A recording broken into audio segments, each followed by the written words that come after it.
To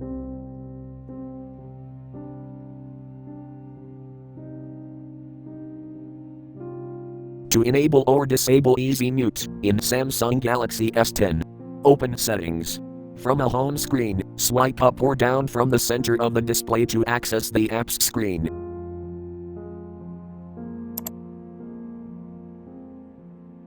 Tap Settings.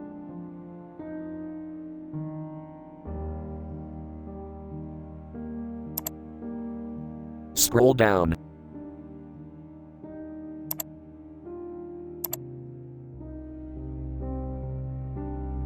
Tap Advanced Features.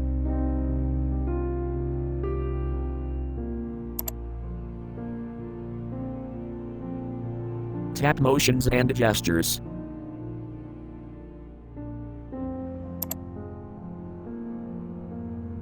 Tap Easy Mute.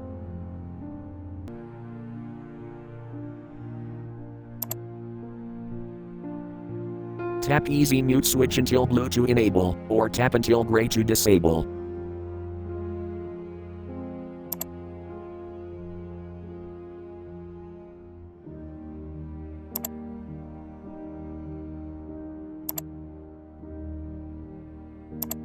Thanks for watching, have a nice day.